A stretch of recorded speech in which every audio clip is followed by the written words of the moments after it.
আল্লাহ তাআলা বলেন, খুলিকাল ইনসানু দাঈফা, আমি মানুষকে সৃষ্টি করেছি একদম দুর্বল করে। আমাদেরকে মনে হয় আমরা শক্তিশালী অনেক, আমরা অনেক জ্ঞানী, অনেক বুদ্ধিমান, অনেক শক্তি আমার, অনেক ক্ষমতা আমার, কিন্তু আল্লাহ বলছেন খুলিকাল ইনসানু দাঈফা, আমি মানুষ তো সৃষ্টি করেছি একদম দুর্বল করে। আমার এত শক্তি, একটু জ্বর হলে, ঠান্ডা লাগলে মনে হয় দুনিয়া আমার কাছে সব অন্ধকার। একটু পেটে ব্যথা হলে মনে হয় দুনিয়া আমার কাছে সব অন্ধকার। একটু ডায়রিয়া হলে দিনের ভিতরে কয়েকবার আমি বাথরুমে যাই আর আসি, যাই আর আসি। আমার অহংকার এটা কিভাবে প্রকাশ পায়? অহংকার তো করবেন তিনি, যিনি সমস্ত ক্ষমতার অধিকারী, যিনি সব কিছুর উপরে শক্তিবান, তিনি অহংকার করতে পারেন। মানুষ হয়ে অহংকার মানুষের সাজে না। অহংকার হলো আল্লাহ তাআলার চাদর। যে ব্যক্তি অহংকার করে সে যেন আল্লাহর চাদর নিয়ে টানাটানি করে। এটা অহংকার বিরাট বড় অপরাধ, মারাত্মক বড় অপরাধ। অহংকারের বিপরীত হলো বিনয়, নম্রতা।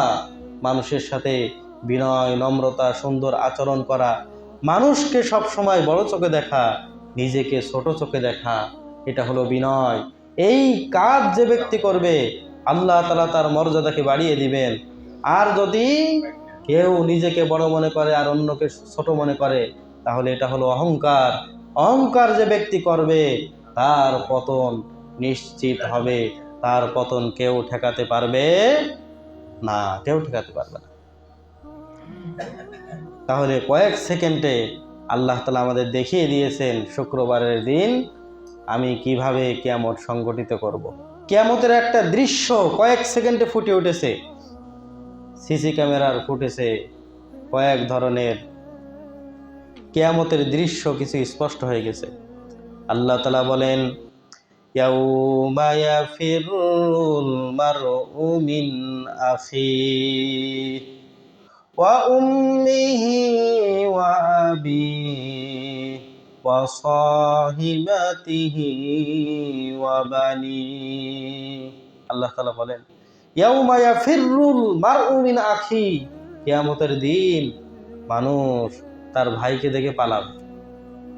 আমার কি উপায় হবে? ভাইকে দেখে পালাবে, ভাইয়ের সামনেও আসবে না। ইয়াউমা ইয়াফিরুল মারউ মিন আখিহি ওয়া উম্মিহি ওয়া আবিহি। আল্লাহ তাআলা বলেন, মা বাবা, সন্তান মা বাবা থেকে পালাবে। ওয়া সাহিবাতিহি ওয়া বানিহি, পিতা মাতা পালাবে। সাহিবা মানে স্ত্রী, জীবন সঙ্গী দুনিয়ার, সেও পালাবে। এবং ওয়া বানি, এবং সন্তানরাও কিয়ামতের দিন একজন আরেকজনের থেকে পালাবে। কেন পালাবে? কিয়ামতের তীব্রতা এমন ভয়ঙ্কর কঠিন আযাব হবে, যে আযাবের কারণে কোনো পরিচয় চলবে না। সবাই ব্যস্ত থাকবে, আমার কি উপায় হবে, আমার কি উপায় হবে, আমি কিভাবে মুক্তি পাবো এই কিয়ামতের মাঠ থেকে, এই কঠিন আযাব থেকে আমাকে কে রক্ষা করবে, আমি কার কাছে যে আমি আশ্রয় পাবো। যার যার চিন্তায় সে ব্যস্ত থাকবে।